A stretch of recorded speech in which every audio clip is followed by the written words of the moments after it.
Uh, Good afternoon, good evening, and good morning to all from wherever you're actually connecting from. Just to introduce myself, I'm Manoj Jain. I work with the World Bank. I'm a lead governance specialist, and I'm leading the governance and PFM program for the World Bank in India. And I will be your host and moderator for this webinar. As you know, this is the second of the three-part series being hosted by CSEP in actual collaboration with the World Bank. The 15th Finance Commission has outlined in the chapter 12 and 13 of its report the fiscal consolidation roadmap as also the fiscal architecture essential for improving the quality and efficiency of public spending and PFM across all levels of the government. In the first one, which was held last week, the discussion focused on the fiscal governance issues and how quality and timeliness of the underlying PFM is very important for this purpose was actually highlighted. In the second one, which is being held today, we propose to take forward the discussion to explore the PFM reform landscape. Firstly, to understand what reforms have been undertaken actually so far and what are the critical reform areas in which more work is actually required. Secondly, how can stakeholder consensus be built around the proposed reforms and how to develop a roadmap for its implementation.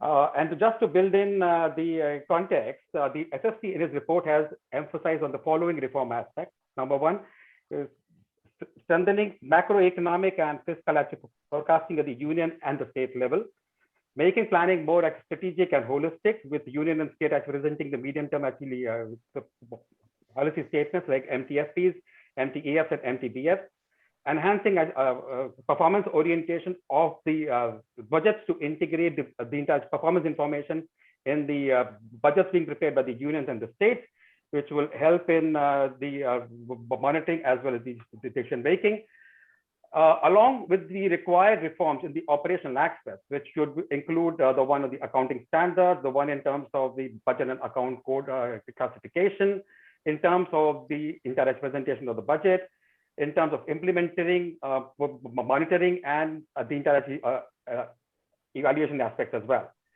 And last but not the least, in terms of strengthening accountability and transparency in the entire PFM process. So at the start, let me turn to Hisham, who will provide the opening remarks today. Hisham is currently working in the global practice of the governance of the World Bank as a practice manager and is responsible for the program in India and Pakistan. He has spent more than 20 plus years in the bank in the areas of the operational policy and in the regions of Middle East, North Africa, and Africa regions, which includes actually preparing and supervising complex and innovative PFM operations in large federal countries such as Nigeria. So I'll hand over to Isham for the opening remarks. Thank you so much, Manoj. Good morning, good afternoon, good evening, everyone. I just want first to make sure that you can hear me well, or do I need to raise my volume? Just let me know, Manoj. Am I clear in terms of quality? Excellent, thank you so much. So I'm delighted to open the second webinar on India's public financial management system, post-COVID needs and opportunities for reform, organized by CSEP and the World Bank. And it's fair to say that we've seen how governments in many countries were at the heart of the response to COVID-19. Which required a whole of government approach, which sometimes puts stress on these governments because working across departments sometimes could be a challenge. But the pandemic itself required action on multiple fronts, ranging from public health measures to contain the virus, delivery of services, all the way to efforts to cushion the economic and fiscal effects. The crisis, in a way, when you think about it, acted like a stress test in real life for PFM systems and a measure of their quality, capacity to adapt, and resilience in the face of the pandemic, as we've seen over the past almost 2 years. I understand that the 15th Finance Commission has for the first time devoted a comprehensive and dedicated chapter on the subject and has encouraged government of India to improve PFM architecture and its performance. And this is absolutely critical for us because it creates the needed entry points and also champions that we always rely on and seek guidance and support from. In this context, of course, I'd like to commend the FFC for recognizing the strong linkage between the fiscal issues and the underlying public financial management systems and architecture. It was,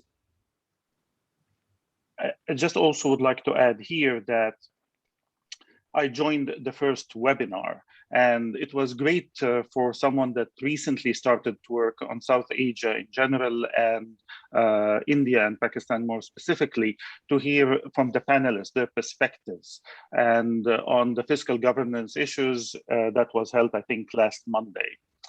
I think three observations that I was discussing with Manoj that came to mind based on the webinar that I thought were the right observations from the teams and the stakeholders that joined, and also quite relevant to us as we think about the way forward and our engagement in India as a bank. One was the need for strong institutions and frameworks to plan, allocate, implement, report, and assess the quality of public spending and public infrastructure. So this came very clearly in the discussions, and I think it's an excellent point. The second, which I was fascinated by, because our research in the bank tells us this is where most reforms fail. So I was very glad and pleased and comforted to hear this raised as an issue of need, which is the need to build stakeholder consensus across all levels of the government. We've seen from different researches done in the bank that durability of political will and government commitment are key to PFM reform progress. It's not only a technical aspect, it's the non-technical drivers that we've seen key to the success of PFM reforms in many countries. So having this political will, government commitment beyond cycles is extremely important to ensure there is this sustainability of reform. And if you have time at one point, I suggest you read the report on the political economy of PFM reform that was issued, I think, 2 years ago. Do you still hear me, please? I just wanted to make sure. Okay. And so I think this report also fascinating because it looked at case studies and how the difference in when it came to these political economy aspects led to success or failure of reforms. And the third point, which we've seen in many countries, and it's easier said than done, and it's so fascinating to hear many of us think of it as a logical step, which is having a holistic and coordinated approach to reform. And maybe one idea is to have a strategy for PFM reform in a specific country. I worked, as Manoj mentioned, around 78 countries. And those 78 countries, I would say 10% had a clear strategy for public financial management reforms. And it's just fascinating as an entry point, but sometimes you need to be an opportunistic in your approach because windows of opportunities open and you need to capitalize in these opportunities. But having, regardless of a document per se, having a coordinated and a holistic approach that looks at the big picture of what is needed, how to sequence reform, how to prioritize reforms, how to look at the nature of these reforms is something that is quite important. And again, I was so pleased to hear the panel last Monday discuss this as an area that we need to reflect upon. So that was great for someone that recently joined South Asia. On the same part is sometimes we look at what other countries are doing and start to learn from them. And this is, I think, one of the good things about the World Bank is this global knowledge to know what's happening in Brazil, what's happening in Mexico, and take the experience from India, share it with them, and vice versa. One of the countries I worked on recently is Nigeria. And Nigeria is federal with states. And one of the things that we discussed at the time with the government of Nigeria at the federal level was there are these big reforms and big acts have been put in place, but the implementation at the states level was lagging. So the conversation was how to incentivize the states to implement these actions, This was one. And two, as well, is how to create a process where bailouts, the conversation around it, is approached differently from federal to states. So we designed, with the support, of course, and the partnership with the Nigerian governments and the states, a $1 billion program that was called States Fiscal Transparency, Accountability, and Sustainability Program. So really, it's a program to support and incentivize participating states in the implementation of strategic subset of reforms, with indicators ranging, for example, decrease in debt levels at the state level, increasing in the internally generated revenues at the state level, citizen access to procurement information, improved treasury single accounts, removal of ghost workers from payroll, etc. So these were some of the things that we discussed with the government of Nigeria, in addition to the states, about implementing in order to improve the PFM, and of course the impact on the ground, and how to move the PFM systems and the conversation from being a control function to more focused on how to improve public service delivery. In India, the bank has close collaboration with the government of India and states in the areas of PFM.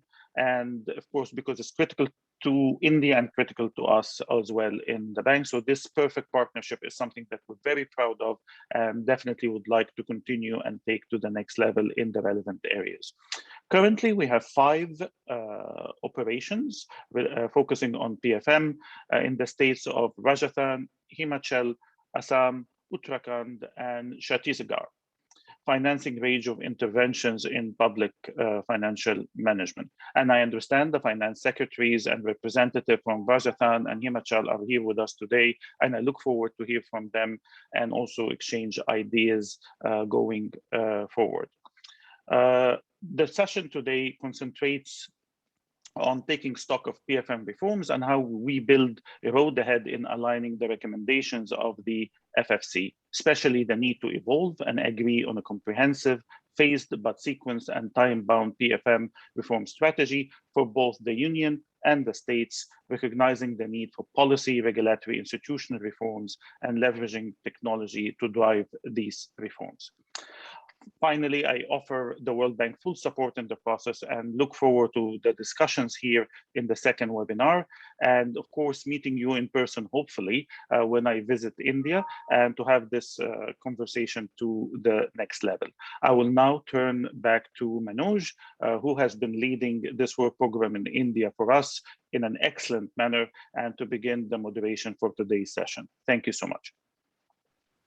Many thanks, Sam, for those remarks, which actually set the tone for this webinar. And also thanks for sharing the international examples, which are really very relevant for India in terms of looking at the political economy side of it, looking at the holistic reform side of it, in terms of a clear-cut strategy and how to coordinate. So I think there will be a lot of lessons that would need to be learned, but they would need to be actually contextualized to India as we move along this reform path as laid down by the FFC. So let's start with the panel discussion now. We have 4 eminent speakers today, as you can see from the agenda which is circulated. And the structure will be that I will pose a common question about the implementation roadmap on the recommendations contained in the chapter 13 to each of the panel members, along with a specific question which will be related to their domain.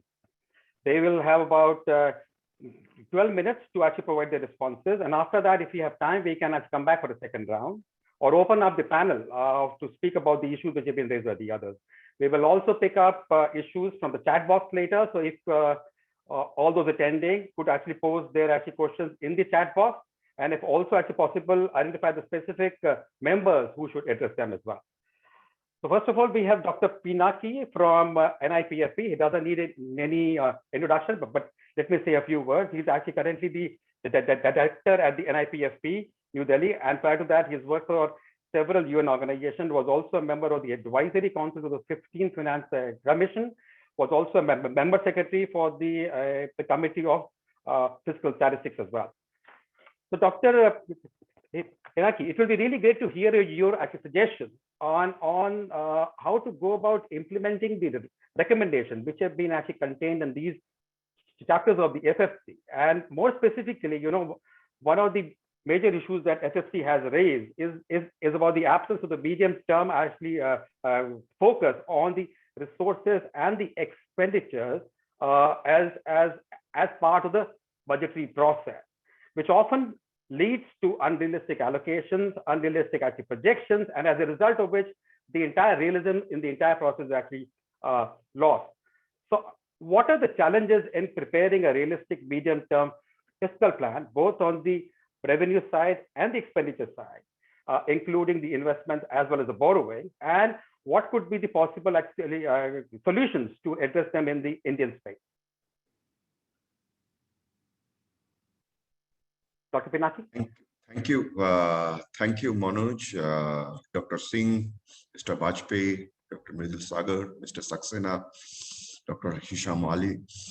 Friends, I'm really grateful to World Bank and CSEP for inviting me to speak today on PFM reforms, especially on the recommendations of the 15th Finance Commission.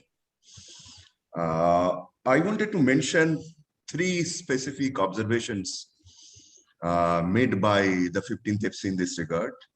And these are, first one is to bridge the gap between high-level PFM framework on constitution and the detailed rules. Rationalizing the existing rules and make them internally consistent across union and states. And the third one is build resilience in PFM framework. I think these are three very important pillars of PFM management. So I would try to make comment on the last point, that is build resilience in PFM framework, which will include also the medium-term expenditure framework.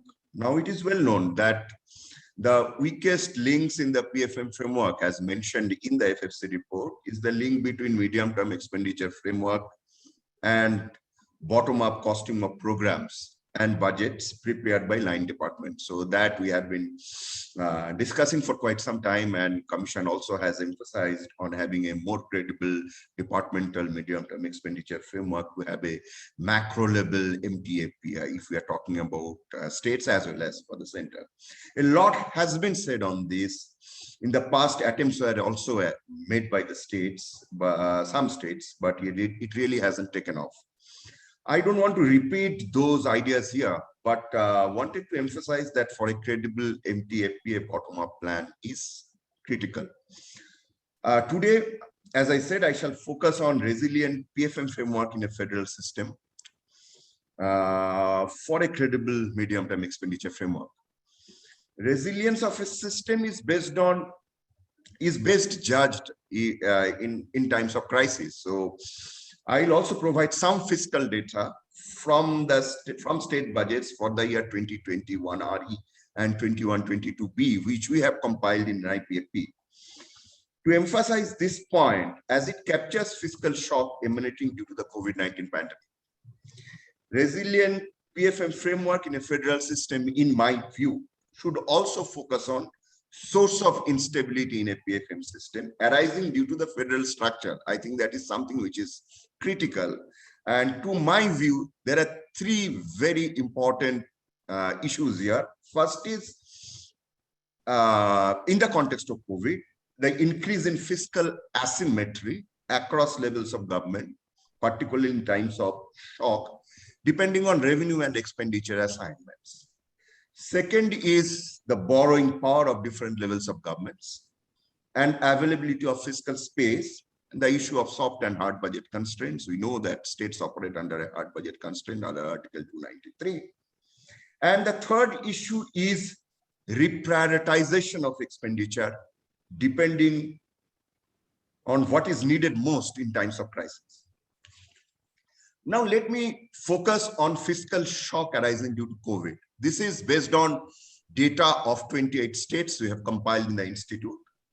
In the fiscal year 2021, most state governments, except Madhya Pradesh and Andhra Pradesh, had presented their budget during February-March 2020. That means it was before the pandemic. Hence, the 21-22 budget did not capture the likely impact of pandemic on finances of states. So 21-22 budget of state is therefore significant as it is the first budget that captures the impact of COVID pandemic on the finances of the state governments for the year 2021 based on the revised estimates and 21-22 budget estimates. Now, if you look at the revised estimates of 2021 and its comparison or deviation with the budget estimate of 2021 and the actuals of 2019-22, it will show the impact on state finances of the pandemic. Let me provide some fiscal data, very macro to 3 data. I don't want to say much on the data, just 3 numbers. One is the own tax revenue. So if we take own tax revenue aggregated across 28 states in 2021 revised estimate, that means last year's data was 15% lower than the budget estimate of 2021 and 16% lower than 2019-20 actuals. Among the social services, I just took the health expenditure. We find expenditure on medical and public health increased by 24%, which is higher than the 24% when you compare with 2019-20 actuals. Aggregate expenditure shows an increase of 14% when we compare with 2021 RE and 2019-20 B actual. So the point, and there has been a significant increase in debt and deficit. State level deficit increased from 2.6 to 4%, 4.4%. All this deviation in terms of standard PFM indicators would appear as bad fiscal management. However, given the pandemic, can such a conclusion be made? How do we then evaluate medium-term expenditure framework presented in 2021 budget and for that matter in 21-22 budget? Given that countries globally are dealing with the COVID and there will be fluctuations and deviations going forward in the medium term on both receipts and expenditure side, at the macro level, I think ex-post evaluation need to go deeper into these issues that reflect reality of the situation. At a conceptual level, we need to discuss this issue and arrive at an indicator framework to evaluate and incorporate these shocks in MTFP during the post-COVID and during the COVID era and the post-COVID era, at least in the medium term. And in Indian context, I would say half the FC cycle, we should at least try to think of something which better reflect this crisis, better reflect the constraints, better reflect the resource constraints as well as expenditure priorities. Now, if we talk about analysis of the sources of shock in a federal system, as mentioned in the beginning, the analysis of sources of shock on the expenditure side of the budget needs careful analysis for a credible medium-term expenditure framework. States have a ceiling in India on capital expenditure imposed by the FRBM Act. It is important to understand, given the fluctuation in revenue and its implication on capital spending, and our data shows that 24 states may have revenue deficit in 21-22 budget. There is a risk as far as the fiscal space for capital spending at the state level is concerned. Again, if we examine 2021 BE against 2021 RE, there has been a decline in capital expenditure. Then this year it shows a 34% increase in capital expenditure. These numbers, I believe, need to be decomposed into 2 components. I'm just talking about capital expenditure. It can be done for other components of expenditure, at least other components of expenditures as well. So I believe this decomposition should have 2 components. If we are talking about a medium-term expenditure framework, which should reflect this crisis, the crisis induced by the fiscal crisis induced by the pandemic. One, deviation in a normal year and a deviation in an abnormal period. In other words, some normative judgment is absolutely necessary, in my view, to understand the credibility of budget forecast. We just cannot say budgets there has been a deviation, so it was less credible. I think we need to decompose between these 2 components, the abnormal component and the normal deviation. It cannot be judged by just looking at the deviation between RE and PB, and thus it probably be we need to take at some stage this discussion forward and see whether in up to the half of the FC cycle, that means up to 23, 24, we can really have an understanding, better understanding of how do we reflect medium-term expenditure framework that incorporates this shock.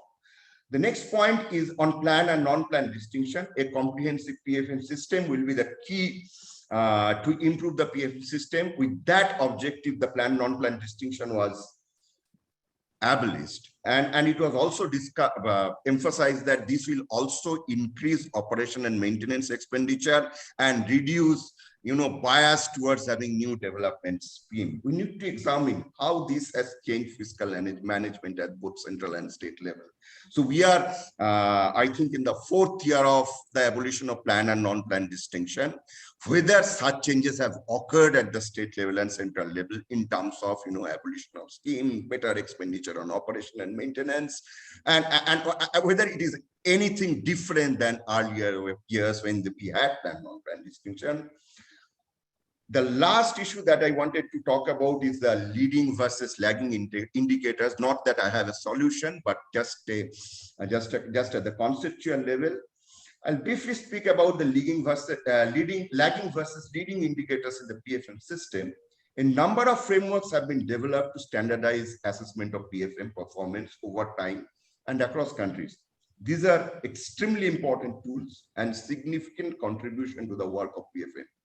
There's a need to work on the frontiers of these tools for better and improved fiscal management, for better public service delivery outcome. Most frameworks use lagging indicators while acknowledging the benefits of using leading indicators, which are more useful for analysis and desired gains from PFMS reforms.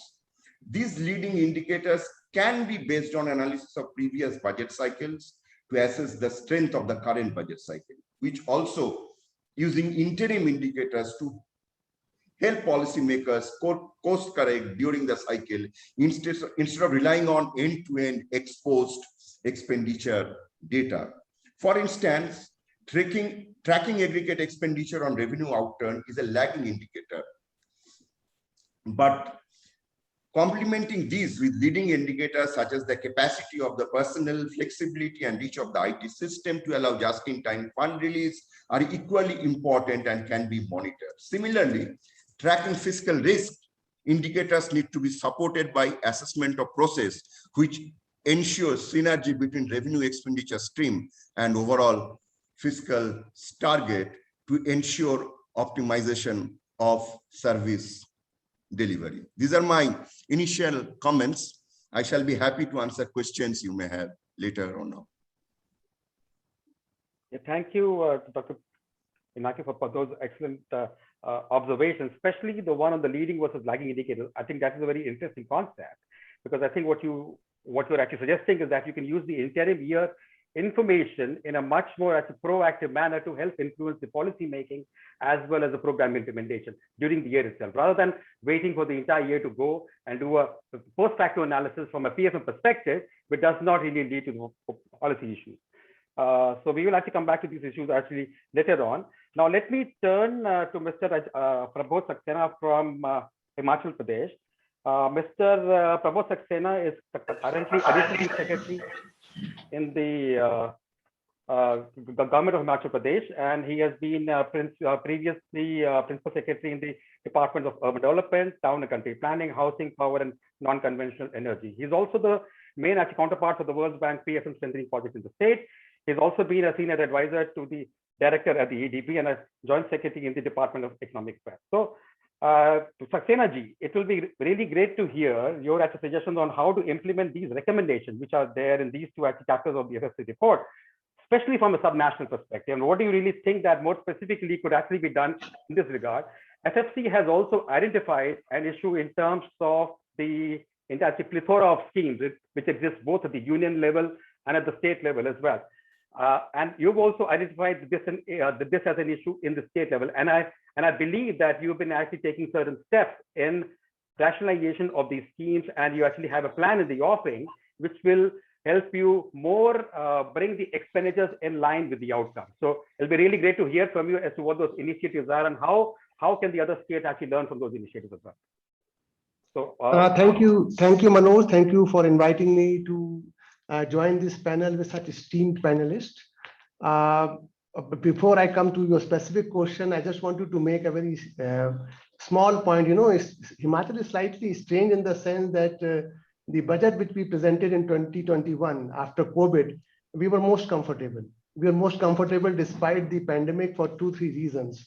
One was that never before Himachal has got such a high revenue deficit grant. It was almost to the extent of 11,400 crores. Secondly is that our own share of resources, whether revenue resources or non-revenue resources, do not contribute much. So even if there is a setback there, it doesn't actually affect our budget. So we were quite comfortable in 2021. I think it must be quite a unique situation. We are now feeling heat in the current year. Coming to your question of the Finance Commission recommendation, particularly in chapter 12 and 13, you yourself said that rationalization has been very clearly highlighted. And this is what we are attempting to do in Himachal Pradesh. But it has to be understood in a context of a very strong political fact that since 1990, we have always had a new political party as a ruling party. No government has repeated. And that actually is a major reason why the schemes have multiplied manifold. There's a clamor that each government, each successive government should have more new schemes to its credit. They even change the name of the scheme. And at the same time, declaring a scheme to be dead is not something which is considered to be politically favorable. So this is a huge challenge. And in fact, it is when the chief minister presents his budget and goes to the press, one favorite question which always comes that how many new schemes have been declared in the budget. And we in budget actually have to prepare in advance and we give a list. And when we are in discussions with the chief minister, this question often comes that how many new schemes are coming? Are they more than the previous budget? So this is the political contest in which we are doing the so-called rationalization. Let me also say, and many of you may empathize with me, that finance secretary is a very lonely job. He's alone in the cabinet vis-a-vis all other ministers.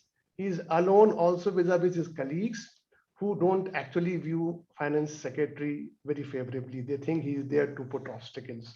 So this is something which we have to do as a part of a strategy, to do it very silently.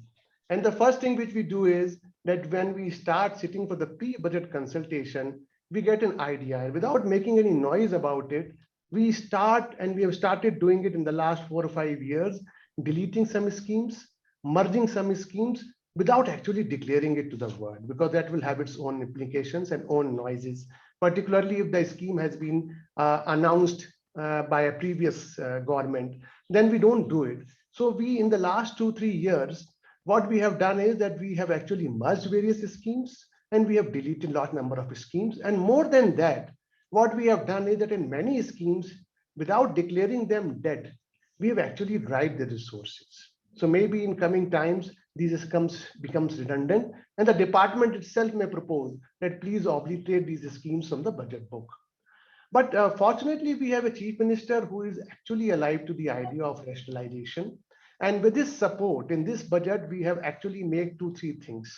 Number one, he makes a very clear statement in the budget that my government is committed to rationalization of schemes. The process has started and we would like to bring it to an end. So this is a major statement, which actually is a message to all the departments that at the political level, the chief minister is not averse to the idea of rationalization.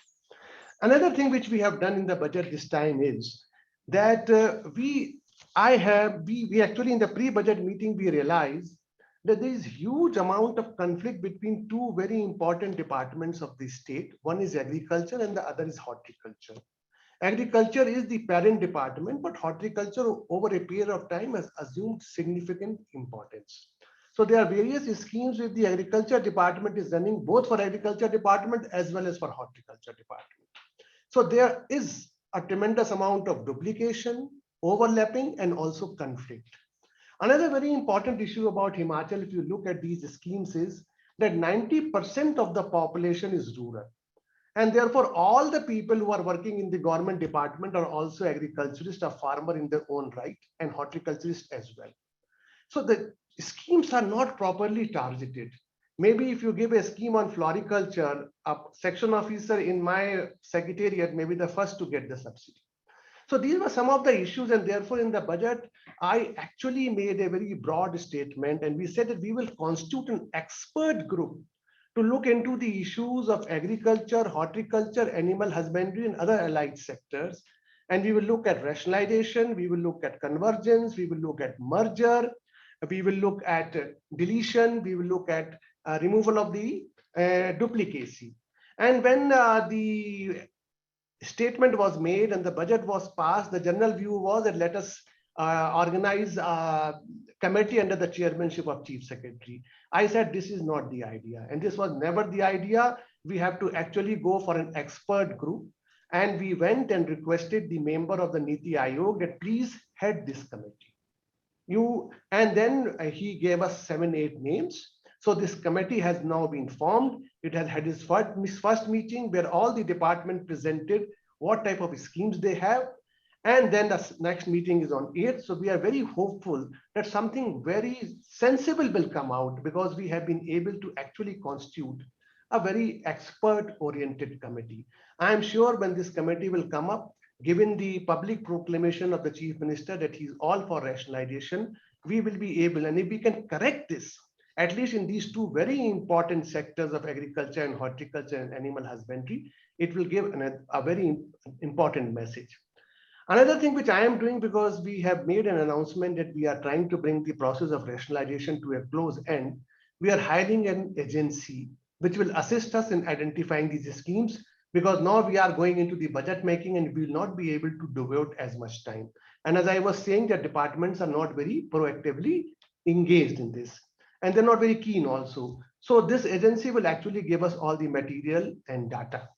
I'll just give you 1-2 examples. For example, in this budget itself, when a child is born in a particular category of families, we give them a post-birth grant. And we also used to give them a scholarship over years. And we realized that there is no way we can monitor the second aspect.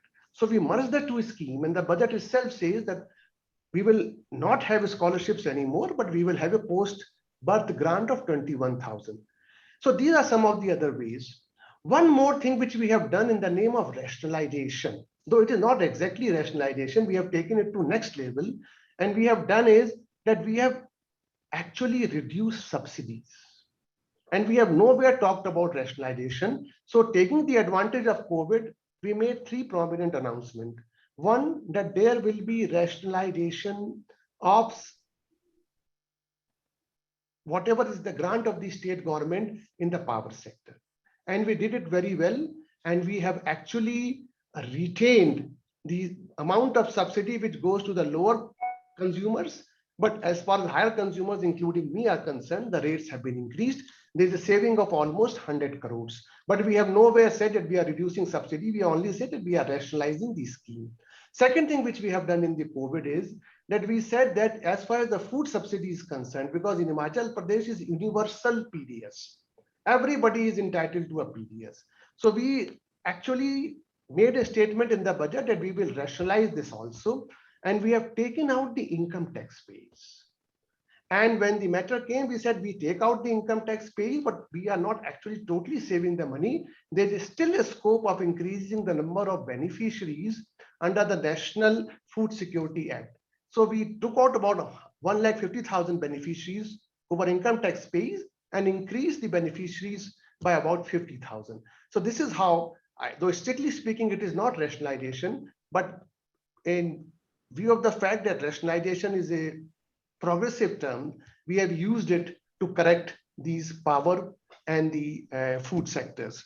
So this is what we actually have done. And I am very sure that because of the 2 important decisions and measures we have taken, including the committee headed by the member of the Niti Aayog, and our decision in the FD to hire a professional agency to help us in identifying the schemes, and given the political commitment at the level of Chief Minister, in the next budget, I am very sure that we will be able, as was desired by the Finance Commission also, to a large extent, rationalize as much as possible these schemes. Thank you.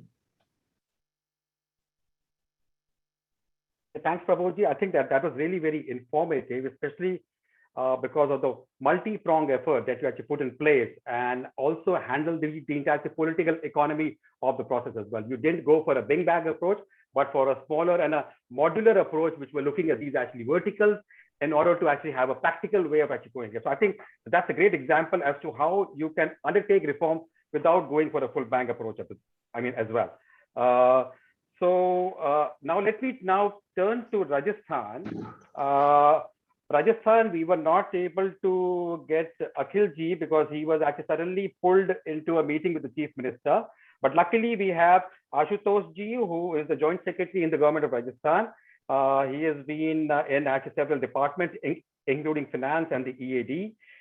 He has been a key proponent leading reforms of the PFM and IT, which has made Rajasthan one of the leading states in this domain. He is also the project director of our actually strengthening PFM project in the state. And some of the reforms which have been actually done under this leadership are integrated financial management information system, the work on the public procurement, the work on the intelligent commitment control, big data analytics, and decentralized participative planning.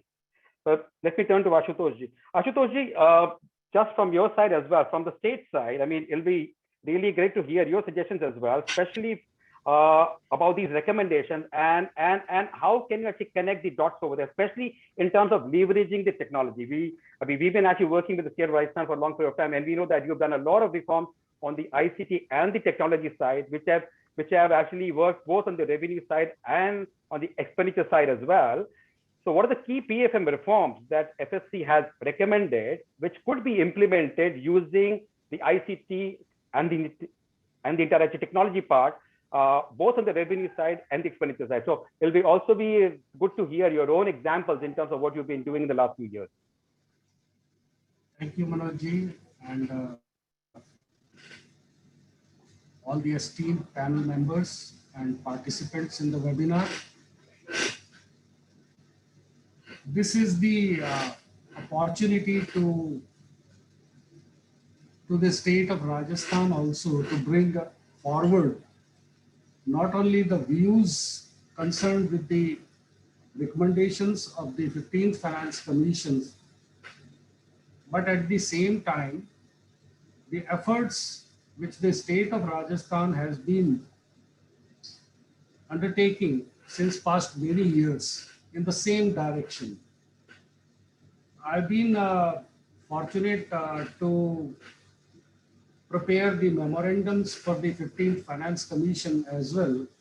So there were two consecutive revisions of the memorandums, and it has given us the opportunity to interact with the 15th Finance Commission honorable members and the entire team as well. So the basic idea of implementing the recommendations placed by the 15th Finance Commission is centered around 2-3 very important aspects as far as they are related with the subnational context. The first one, in my opinion, it goes with the how to ensure the fiscal discipline, and that has remained a real challenge to many of the state governments for quite some time. Fortunately, Rajasthan has been one such a state that has almost come over to this one of the big challenge of managing and maintaining the fiscal discipline.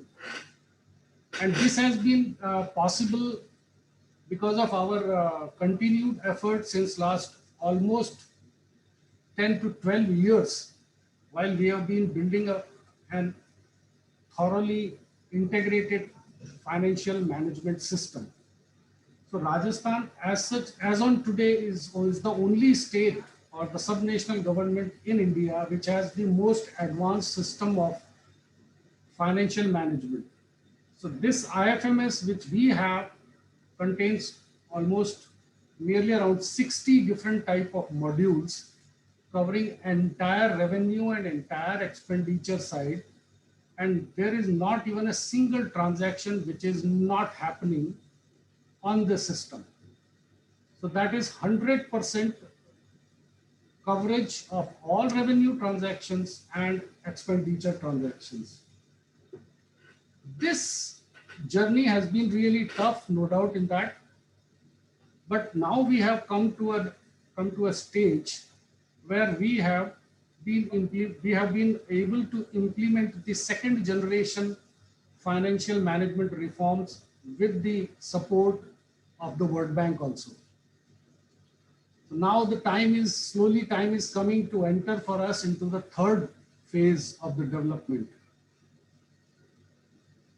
One of the critical things which was in the direction of ensuring the fiscal discipline was that annual budget provision and the subsequent expenditures, they were not in sync when the manual processes were under operations. Many times it happened that some of the departments used to overspend than their budgetary provisions. And this IFMS has enabled us to put both the things, annual budget provisions and subsequent expenditure, in one sync. So now, with the help of this umbrella system, this major challenge, which was being faced by the state almost 7 to 8 years back, has totally covered up. Now, we do not face any such challenges because the system now gives us a real-time information. All the transactions are real-time basis. So this system, which has been created on an end-to-end basis, this also helps us creating substantial data, not only in terms of financial data, but in terms of other data related to various other activities and programs as well. Then there are facilities, the system which provides us to go for a detailed analysis of the data and information available with us.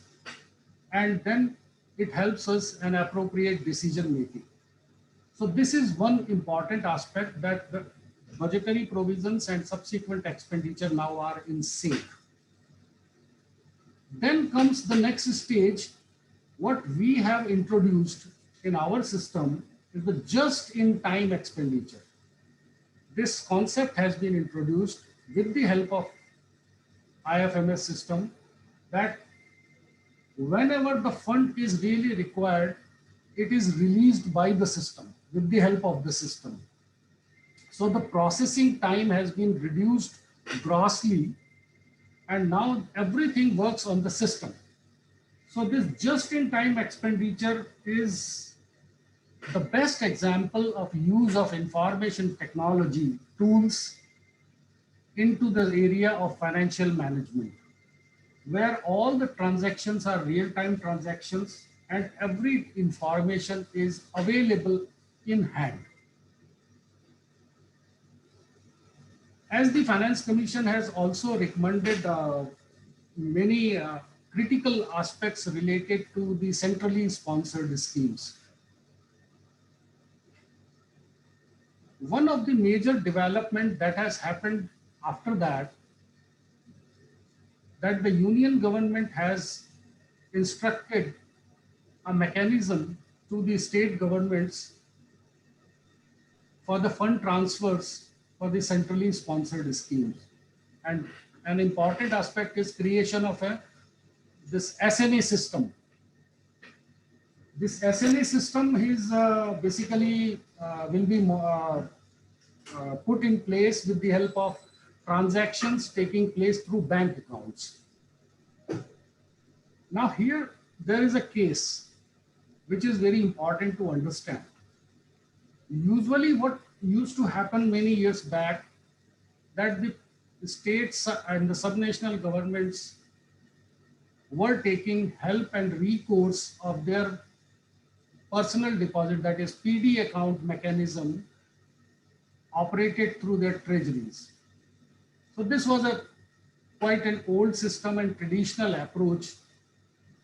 Rajasthan has stepped forward and introduced a different system of the same PD account, which is quite unlikely to and quite contrary to the existing traditional system of operations of the PD accounts.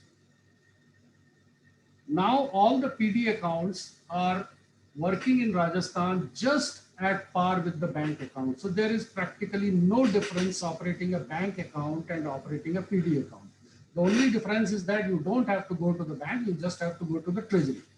And the IFMS takes care of every transaction. It's on real-time basis.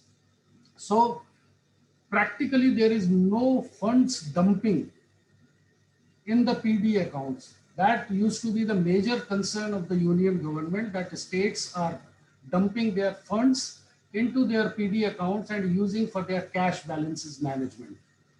So the issue, the advancement which Rajasthan has ensured is that we have even created escrow PD accounts. So now we don't have to put money into bank so that bank earns interest on that and money goes out of our pocket and we are not able to use it on a real-time basis. So we have introduced this system of even escrow PD account system. So this is a very latest development, and now the PD account system can work at par with the banking system. So this is one of the major advancements.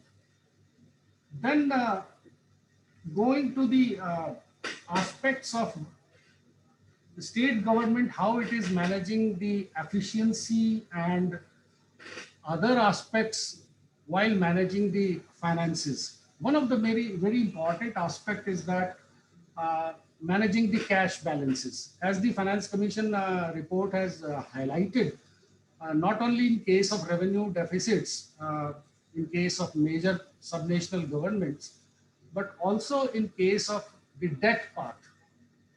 Because as on today, even the post-COVID era, majority of the states, including ours, are struggling with cash management along with the debt management. Majority of the state governments must be fighting how to manage their debt to GSDP ratio, because that is growing high day per day. So that is one of the concern, and realizing all those aspects, we have started making efforts into creating an integrated cash and debt management system as a part of our IFMS system. It will again be this computer web-based system. We will be creating different kind of modules in this system, and that will be overall linked with the IFMS, and that could help us in making appropriate decisions regarding our borrowing plans, our borrowing systems, our borrowing restructuring, and all those kind of aspects. I hope that within a year or so, we'll be bringing an entirely new system in the country for managing this cash balances integrated with the debt management system. The use of information technology is very critical. Unless you do not have a sophisticated advanced management systems based on information technology, many of the things will not be possible. It is easy to talk theoretically and conceptually about many things, but when you put into action, you face so many challenges because majority of the processes have been manual. So the first task which was for us was to translate those manual processes into IT-based processes.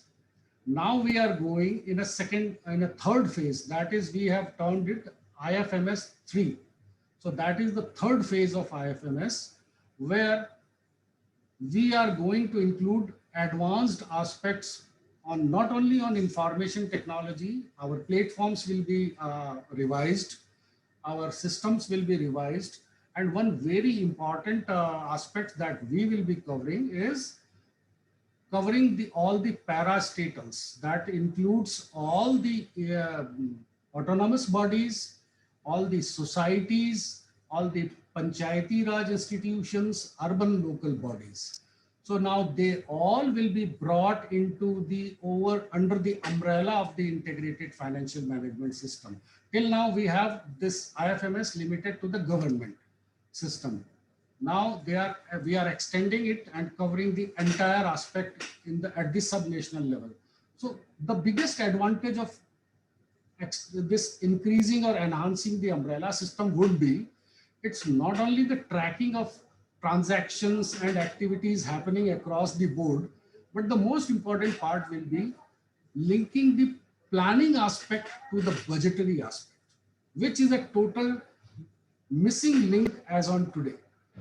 If we see on the Panchayati Raj institutions and urban local bodies institution part, there is a separate planning process, which is totally not linked with the budget. Now we have done an extensive assignment with the support of the World Bank for decentralized participative planning. So we have demonstrated that how a district plan should be made, how an ICT-based system can be used to create a district plan.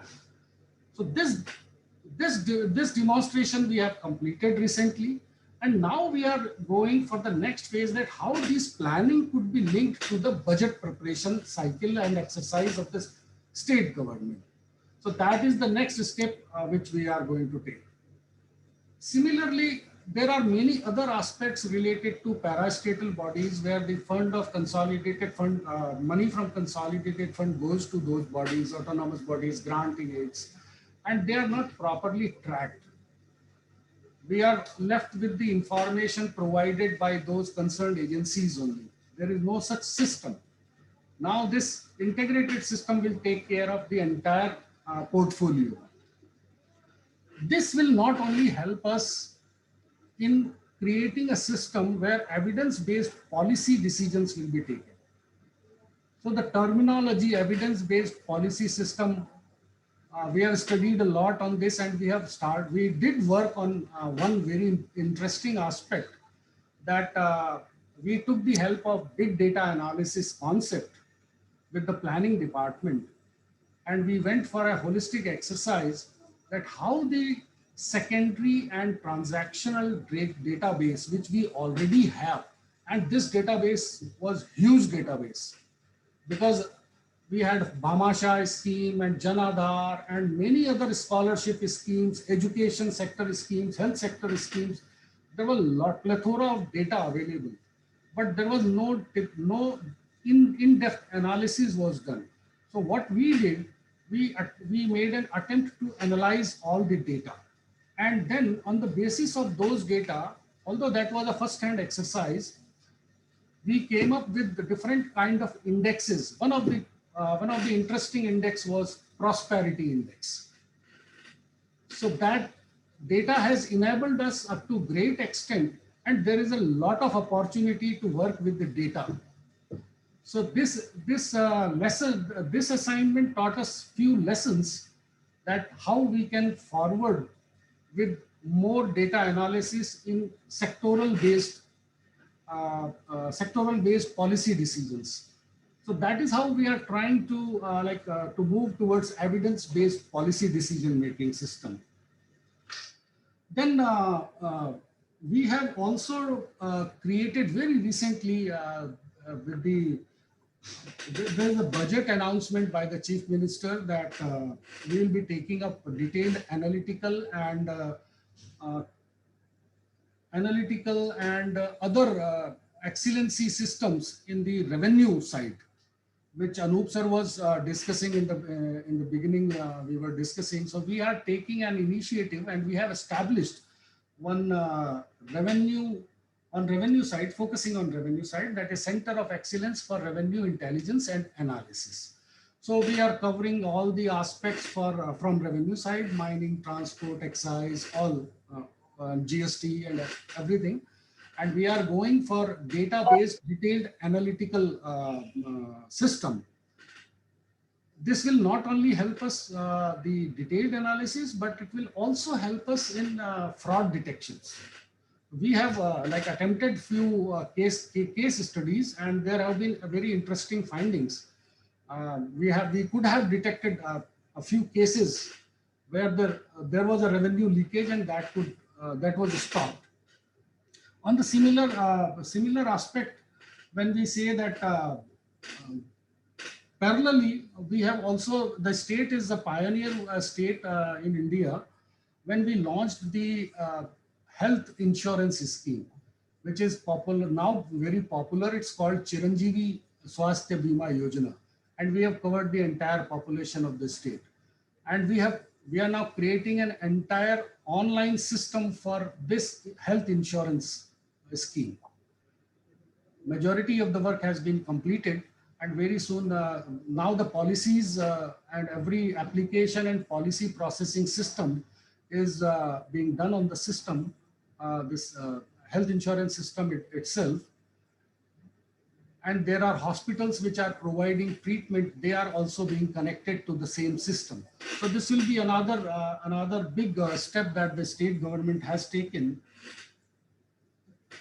As Prabodh Saxena sir was explaining about the scheme rationalization, it is one of the very fundamental aspects. We have also taken up a scheme rationalization study at a very large scale in the state under this project itself. And very surprisingly, you will be surprised to know that we never knew that how many schemes exactly are on paper in the state as on today. And this entire exercise came up with a number of 1,244 schemes. Even we were surprised to see this number. Many of the schemes were redundant, many of the schemes which deserved merging, many of the schemes were not relevant at all. There were only token budget provision made in the budget. So there were many issues which we brought out after this detailed study. This also included centrally sponsored scheme. There were about more than 300 centrally sponsored schemes were counted. Many of them are currently not under operation at all, but the schemes in budget are still running. When we asked the department that why the schemes are not closed, the simple response is that let the scheme be having a token budget provision, because you do not know on what day it will be decided to restart the scheme. So we are, as in the case of Himachal Pradesh, they are taking good steps in this direction. We are also moving forward how to rationalize the scheme. We have created a kind of basic guideline also how to create and regulate these kind of schemes. Taking a further step to this, we took a learning from this step and we designed another aspect. Now we are going for a holistic public investment management framework in the state. That is one of the biggest steps across the country in any state will be taken up. So we have divided this public investment management framework into two parts. One part will address to the socio-economic sector, where the large chunk of such schemes are made and executed. And the second part will be largely based on infrastructure and public-private partnership and other investment sector, which will be largely addressing to the infrastructure and other kind of development. So this public investment management system will be for the first time in India. Hopefully we will create a system, and we will be able to bring out something very interesting before all the state governments. At the same time, taking the cue from these things, there was one important aspect which in the beginning of the designing of the project, which we conceptualized, that there was a lack of tracking system as well as lack of data, right information regarding the liabilities, fiscal and other liabilities which are created within the system, and they are carried forward to for further years. And after a period of time, in many of the cases, we lose the track of those liabilities. And what we do, we start creating other schemes, other programs, other projects, and those liabilities are still continuing. So we created a very innovative system, that is, we named it as a commitment control system. The system has been made now. It's a web-based system which caters to 4 different kind of commitment. First commitment is contractual based commitments. Second commitment is employee related commitments that include salaries, their arrears, their pensions, etc. Third includes the announcements related commitments, like including the budget announcements and other announcement where the government makes announcement at various point of time. If they convert into a commitment, they will be tracked on the system. And this has been integrated with the IFMS system. Now, once a commitment is created, it will be completely, it will travel throughout the spectrum up to the payment, final disposal. So this is a very innovative kind of a system which we have rolled it out in the state in 10 major departments, and by next year it will be rolled out in the entire state. We'll be covering all kind of capital expenditure and other expenditure through this commitment control system. Then there are, you may be knowing that Rajasthan is one such a state which has created its own procurement law. Assam has also recently enacted a similar law. So we enacted the law in the year of 2012-13. This law was based on best international practices with the help of World Bank itself. And the base was a UN-CITRAL model, and various new and innovative methods of public procurement were introduced. Various other international best practices were introduced. What we realized is that it was easy, comparatively all other aspects, it was easy to enact a law. But it was very difficult to bring the good procurement practices into real operation, because our manpower, people who are doing procurement, they are involved at various stages in procurement. They were not having that kind of an advanced level of capacities. So realizing those aspects, under this World Bank supported project, this is for the first time in the world that we conducted a scientifically designed training need assessment. And we came out that a large chunk of manpower needs a proper training and capacity building initiative.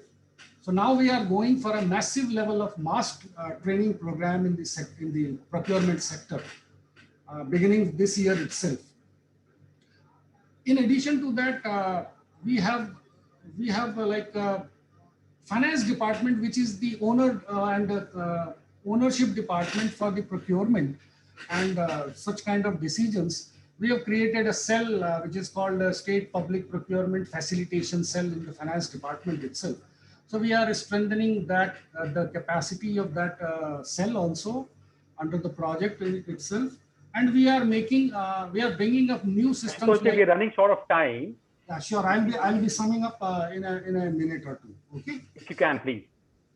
So, meaning thereby procurement is one such sector where we are bringing many reforms, many activities, capacity building and appeal management system, training management system. These kind of new things will be coming up. A very interesting thing which 15 Finance Commission has specifically outlined in its recommendation is strengthening the system with outcome, budget and output budgetary systems. This year itself, under our budget announcement, the state government has decided to institute and establish an authority which will look after the performance and social audit and evaluation system, performance measurement system for schemes, programs, and other projects, which will naturally culminate into an outcome or output budget kind of a concept. So this is another big initiative. We have 43 line departments which are already submitting their performance budget directly to the state legislature. But now this will be an evaluation and appraisal and detailed analytical based study of the entire performance of the various sectors, and then it may lead to the outcome or output budget. One very important this recommendation of the 15th Finance Commission is about constitution of Fiscal Council. The idea is very good. Fiscal councils may be established at the union level. At the same time, it is also very important that the concept of cooperative federalism should also be brought in with a broader perspective and much participation of the subnational government in the same, while standardizing and putting things into system. At the same time, it is not only cooperative federalism, it is a fiscal federalism which is also needed. So the idea is very good. Putting into action is up to the union government. And at the same time, two very important aspects which must be considered.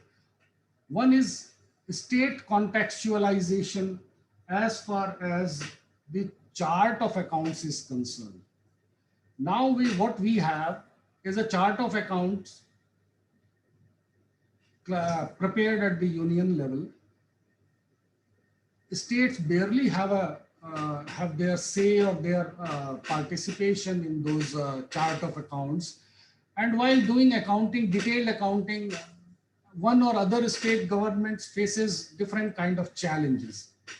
So this is very important that while chart of accounts are reclassified and redesigned, the state or subnational participation should be there, and their contextualization is very important.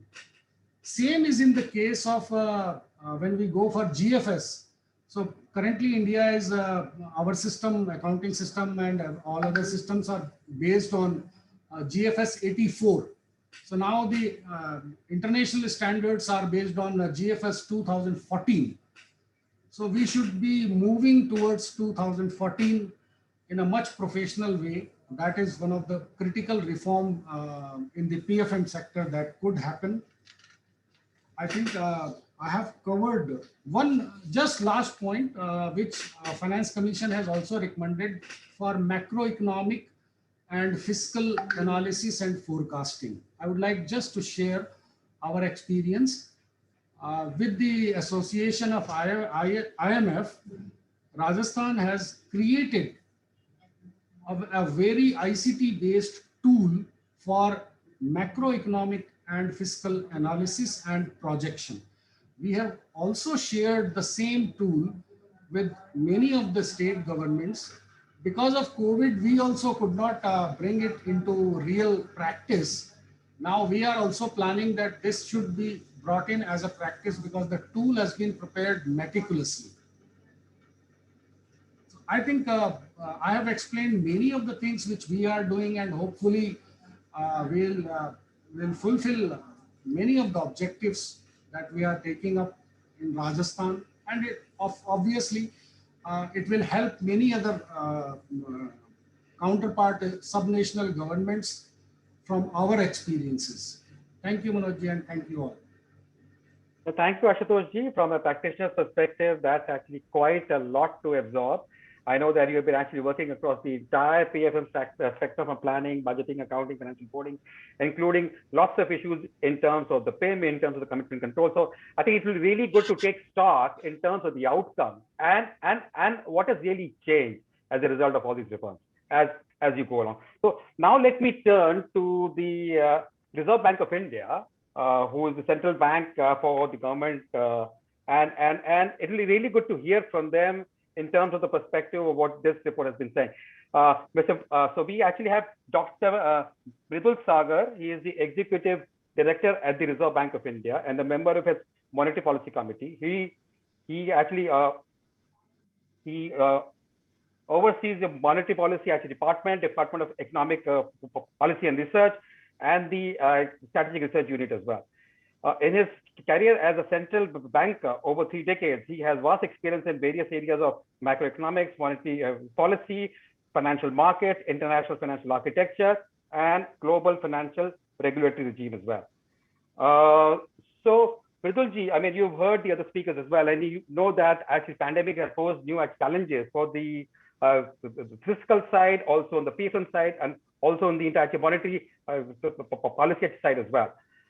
So in this scenario, debt management becomes a very important and a crucial function, and RBI has an integral role over there. Debt management has been expressed as an area of concern also in the SSC report, as well as some of the important parameters such as the level of debt, the entire cost of the borrowing, the reporting, the disclosure, the long-term debt strategy are not clearly spelled out by the individual states. And these do not actually seem to have any significant effect on the cost of borrowing as well. So as RBI, what do you think could be actually some of the possible solutions here, which could be attempted at the subnational level? Thank you, Manoj. So at the outset, let me thank you and also Anup for inviting me to this seminar. Though I thought I'm participating in my personal capacity and not necessarily I will be binded by the views of the institution, which may differ on some things, but it's okay. I think I'm not sure which will differ, which will not differ. So let me speak in my personal capacity on this issue. At the outset, let me give an opening statement sort of thing that I really, really admire that the CESP and the World Bank is organizing a webinar on this important topic, because I think this is just the right time to do so. The commission chaired by Shri N.K. Singh, the Finance Commission, the 15th Finance Commission, did produce a statutory report which addressed most of the issues.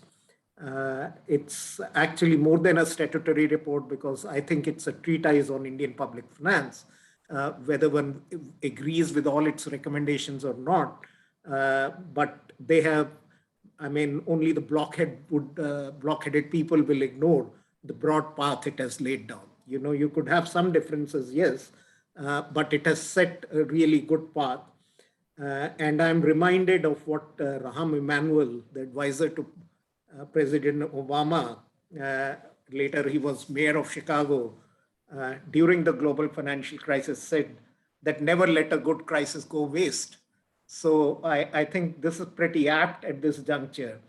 This statement, of course, one is not sure who originally said this, because I think even Winston Churchill in 1949 at the Yalta Conference is reported to have said this in the context of the unlikely alliance with Stalin and Roosevelt and himself, where he said it's important to create opportunities in midst of crisis. And that led to eventual formation of United Nations, as those familiar with the history would recall. I think the Commission very analogically, similarly, has laid down the broad strategy. Now, in the back of the pandemic crisis, we have the opportunity to implement at least some of the recommendations where consensus exists. They should be done straight away, because we shouldn't be wasting the crisis. And in this context, the seminar is important to set the raison d'etre behind what is said, and one should explain it to the stakeholders and widely communicate it so that we have the necessary buy-ins to sort of let this go. Now, you did raise a very important point in the context of the central bank, that basically what should be the debt strategy and why debt management is so important in the present context. Now, you've also sort of asked me like what levels of debt could be important. I think let me not get into hard numbers on this because things do change. I mean, the things change in terms of number games, and we have to see how it evolves. So we of course know that basically we need to have a sort of what is very important is that we meet the debt sustainability criteria at all times. All times means not necessarily each year, but over a period which is more reasonable to think over the medium term, because at any shock point, obviously the numbers could vary quite a lot. But as we go along, I think fiscal consolidation would become important, and one has to honor the broad thirst of the Fiscal Responsibility and Budget Management Act. So while I'm not unduly worried, because at the moment, as you would have seen, we have actually kept the government borrowing costs very low.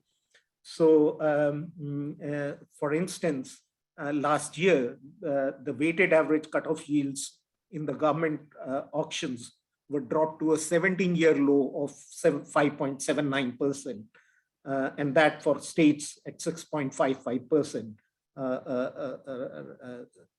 So in the current year, they are slightly higher. Obviously, the cutoffs are at 6.2% weighted average yield. So far, what we have had the auctions, and for state governments, it's 6.89%. But these are still very good numbers and are on the lower side from what it has been done. And that is because we have actually infused huge amount of liquidity of over 8% of GDP at over 17 lakh crores. And this has actually been done considering the macroeconomic conditions that prevailed in the pandemic period. And it was important to sort of support lower cost of borrowing from the private sector so that they were able to issue a lot of bonds, a lot of commercial papers. And as a result, the scarring which could have really affected the economy was much lesser. It had the fiscal benefits also in terms of the borrowing cost.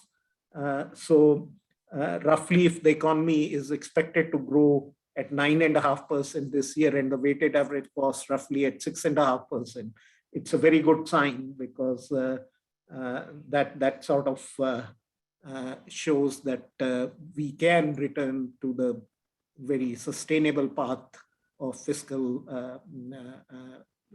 path we can have over the medium term.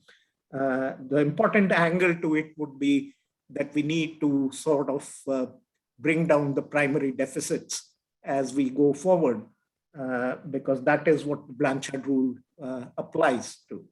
And it will be good if we can bring down the primary balances to more reasonable 3% marks in the years ahead or underneath that.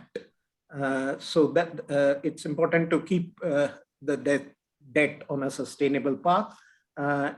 What could unhinge the problems would be that we should also prepare that at some stage the global interest rate cycle and the monetary policy cycle can change, and that would make the fiscal jobs harder but achievable. So when I look at the debt ratios for advanced economies, they are currently this year going to touch almost 122% of GDP. So we are much better off. The emerging markets seem to be on an explosive debt path from roughly 53% in the pre-pandemic period. Those numbers could go up to 73% by 2026. But that's not the case with India. For India, luckily, the debt path could come down, and we should probably see numbers just above 80% or so by 2026 if we stick to the broad path which the encasing report has given. So I would say that is particularly of immense importance. There are a lot of specific recommendations in the Finance Commission, which I can briefly touch upon in terms of what the report says, and which has a bearing on, especially on the subnational government finances. So I think what is of crucial importance is that we should quickly do a sort of consensus on building on how the GSDPs should be calculated for the states, and the 3-year average growth rate as proposed in the Finance Commission report is something that needs to be pushed forward on basically some sort of other recommendations which exist is that whether we should have a differentiated debt to GSDP path for the state governments. This would be much harder in my view. There is obviously a political economy attached to it. And let's see how consensus goes on this direction. Now, what is most important from our angle in terms of the debt management for the state and governments is that while a recommendation has been made for independent debt management cells, I think this is a very important recommendation, but probably we need to first think of how this needs to be considered, because I think at this juncture, the states completely lack the capacities to run independent debt management cells, and we are very intensively working with them in terms of capacity building. And our first priority is that they should manage their cash flows better. They should be able to estimate their cash flows and manage cash flows much better. And we are honestly speaking, finding it hard on this count. And I think there is need to have more experts on debt management at the state level, and a lot of thirst should be given on capacity building at the subnational level before we could even consider going that route. There are issues about how SDLs should be handled, and I think whether you should do credit ratings of the SDLs is one of the recommendations which has been off and on debated. Even if granted this would be the first principle, probably the first best option, I think at the present juncture, it's going to be extremely, extremely hard. What we are trying to do is to sort of first consolidated sinking fund, which the states have, and the redemption fund, what they run, they should be sort of more funded, better funded, and probably reach up to 5% of their liabilities. And that will give much more comfort to the investors than segmenting the market through sort of more open pricing, because it's honestly Reserve Bank being present in the market is one thing which assures a seamless borrowing from the state governments. And the fact remains that we do not have a kind of any relationship between spreads in SDLs over the central government securities and their fiscal position. We have done hard research on this issue, and we don't find that. And auction level yields are mostly explained by size of notified amounts, etc. Impact of Uday bonds on supply spreads was also not very significant. So the trading volumes get determined by the weighted average call rates. Also, how much revenue transfers the center does to the states, and they are ones which are more negatively associated with the spreads. It's true that this is not the best because it's RBI which is present in the market, and that's how this thing really gets done. So market has to develop further. Over the medium term, reforms have to be done on credit ratings and other things, and hope a day will come, we will have a more openly functioning markets.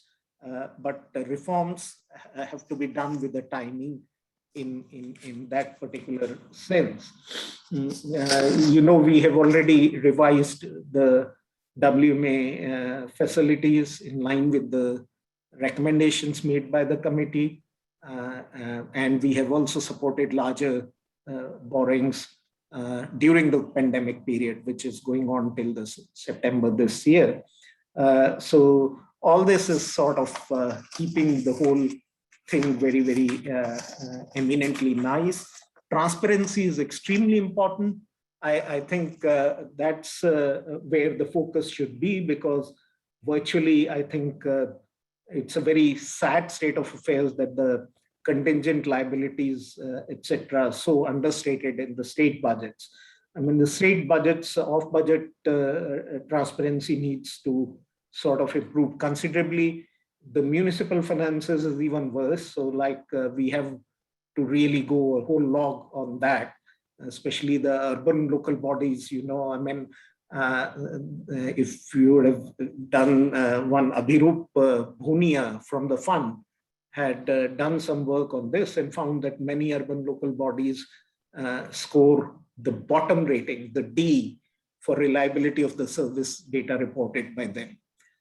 So we need to go further on this aspects while bringing down the guarantees and outstanding liabilities, which actually were in a vicinity of 3% before the pre-pandemic and would have gone up much more. We don't have the data.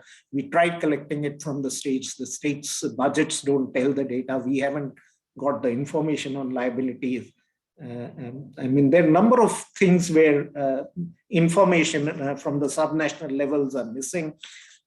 Even the outcome budgets, which is a very good thing, only 9 states produce the outcome budget. So, I mean, we still have to do a lot more on that thing.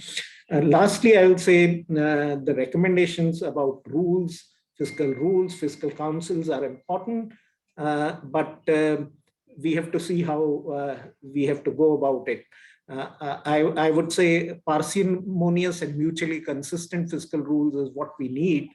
And whether they are backed by fiscal council or whether in a more simpler form, if they get more political acceptability, that is also fine.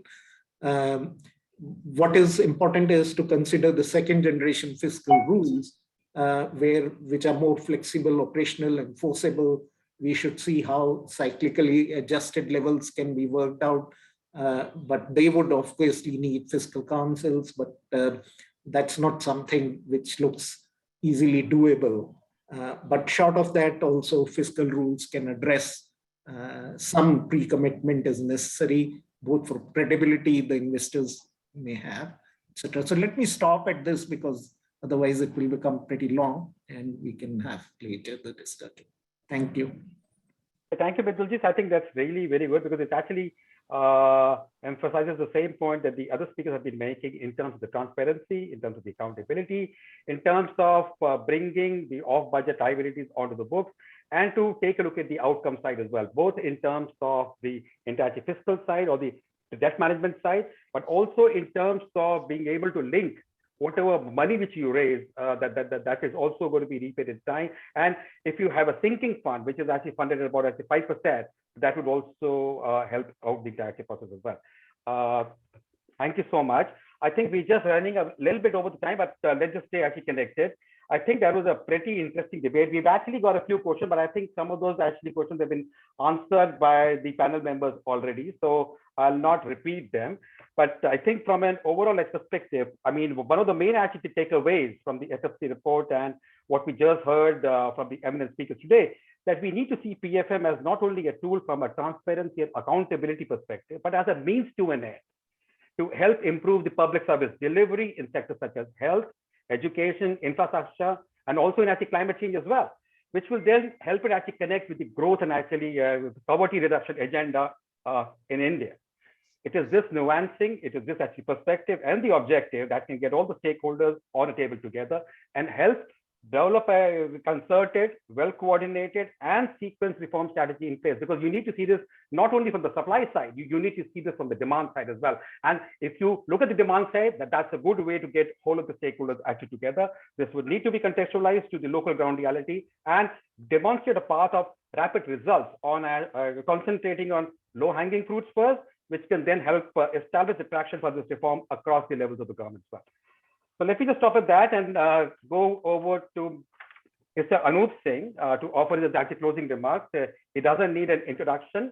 He is actually currently a distinguished fellow at the CSEP, a member of the 15th Finance Commission, and the main author of this actually chapter in the SFC, which is what we are actually discussing in this series. He was early with the IMF in several capacities, the latest being as the director of the Asia Pacific Department. He's also teaching at the Georgetown University.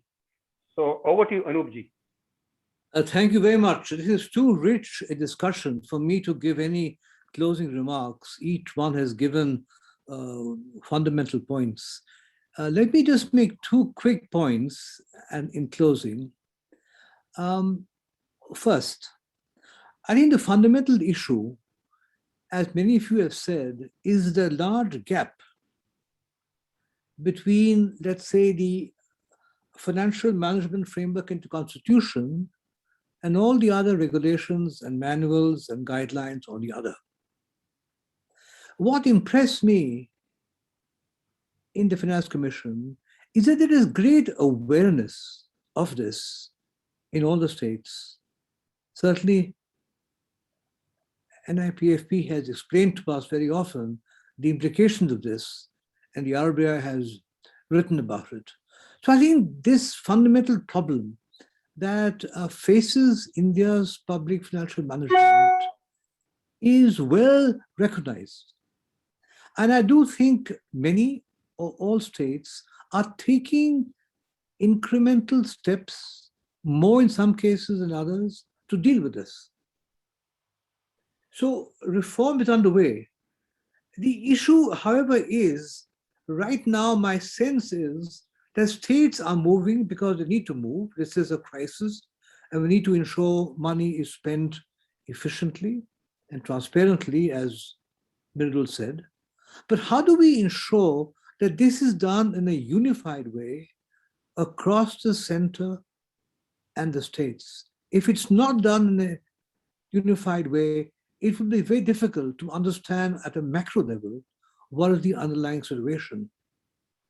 My final point is to go back to what Prabodh Saxena said. This has a very important political context. I fully accept that. This political context, however, let me leave with a thought.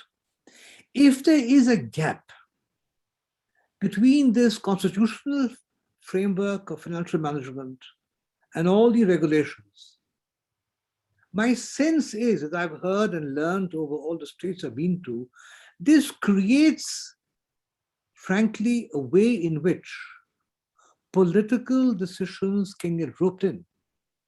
If there were to be a unified framework with transparency, perhaps in the nature of a law on public financial management, which we will discuss next week, if there was such a unified framework, would it not be more difficult politically for there to be changes, deviations, and non-transparency?